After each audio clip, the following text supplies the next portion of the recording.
ABVP గూండాలు 50 మందిని out Zydus ని ఆంధ్ర యూనివర్సిటీ విద్యార్థుల మీద దాడి చేయడానికి వచ్చారు. దాంట్లో ఎస్ఎఫ్ఐ నాయకుల మీద కూడా దాడి అనేది చేయడం జరిగింది. దానికి సంబంధించి మేము ఆంధ్ర యూనివర్సిటీ బంద్ కు పిలుపునివ్వడం జరిగితే రిజిస్ట్రార్ గారు, వీసీ గారు మాకు శాంతియుత చర్చలు జరుగుతాము, ఇలా బంద్ అనేది పెట్టొద్దు అని చెప్పేసి మేము శాంతియుతంగా లెటర్ ఇవ్వడానికి వస్తే 50 నుంచి 100 మంది ఏబీవీపీ జెండాలు వేసుకొని అవుట్ సైడర్స్ వీసీ ఛాంబర్ దగ్గరకు వచ్చి అసభ్యకరమైన పదజాలాన్ని యూజ్ చేస్తూ ఆడవాళ్ళని కూడా చూడకుండా చెప్పులు ఇసురుతూ బూతులాడుతూ మా మీద వాటర్ బాటిల్ అనేవి ఇసురుతా జరిగింది. ఇదేనా ఈ ఏబీవీపీ వాళ్ళకి నేర్పించిన ధర్మం అని మేము ఎస్ఎఫ్ఐ గా అడుగుతా ఉన్నాము. ఆడవాళ్ళని చెప్పులతో కొట్టమని చెప్పి ఏబీవీపీ మీకు నేర్పిస్తుందా అని మేము అడుగుతా ఉన్నాం. ఎస్ఎఫ్ఐ గా దీన్ని తీవ్రంగా ఖండిస్తా ఉన్నాము. దీనికి సంబంధించి రిజిస్ట్రార్ గారు మమ్మల్ని ఆర్ఎస్ఎస్ ఏబీవీపీ చేసిన ఆరోపణలు ఖండిస్తూ మమ్మల్ని శాంతియుతంగా చర్చల కోసం పిలిపించడం జరిగింది.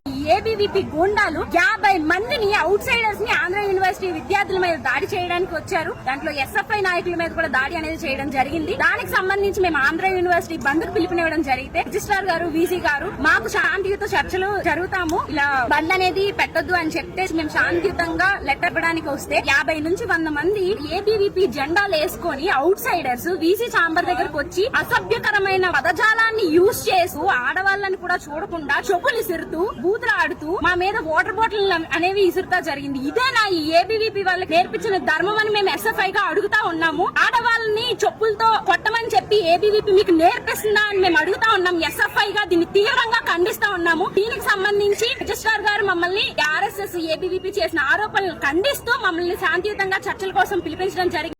ఏబీవీపీ గూండాలు 50 మందిని అవుట్ సైడర్స్ ని ఆంధ్ర యూనివర్సిటీ విద్యార్థుల మీద దాడి చేయడానికి వచ్చారు. దాంట్లో ఎస్ఎఫ్ఐ నాయకుల మీద కూడా దాడి అనేది చేయడం జరిగింది. దానికి సంబంధించి మేము ఆంధ్ర యూనివర్సిటీ బంద్ కు పిలుపునివ్వడం జరిగితే రిజిస్ట్రార్ గారు, వీసీ గారు మాకు శాంతియుత చర్చలు జరుగుతాము, ఇలా బంద్ అనేది పెట్టొద్దు అని చెప్పేసి మేము శాంతియుతంగా లెటర్ ఇవ్వడానికి వస్తే 50 నుంచి 100 మంది ఏబీవీపీ జెండాలు వేసుకొని అవుట్ సైడర్స్ వీసీ ఛాంబర్ దగ్గరకు వచ్చి అసభ్యకరమైన పదజాలాన్ని యూజ్ చేస్తూ ఆడవాళ్ళని కూడా చూడకుండా చెప్పులు ఇసురుతూ బూతులాడుతూ మా మీద వాటర్ బాటిల్ అనేవి ఇసురుతా జరిగింది. ఇదేనా ఈ ఏబీవీపీ వాళ్ళకి నేర్పించిన ధర్మం అని మేము ఎస్ఎఫ్ఐ గా అడుగుతా ఉన్నాము. ఆడవాళ్ళని చెప్పులతో కొట్టమని చెప్పి ఏబీవీపీ మీకు నేర్పిస్తుందా అని మేము అడుగుతా ఉన్నాం. ఎస్ఎఫ్ఐ గా దీన్ని తీవ్రంగా ఖండిస్తా ఉన్నాము. దీనికి సంబంధించి రిజిస్ట్రార్ గారు మమ్మల్ని ఆర్ఎస్ఎస్ ఏబీవీపీ చేసిన ఆరోపణలు ఖండిస్తూ మమ్మల్ని శాంతియుతంగా చర్చల కోసం పిలిపించడం జరిగింది.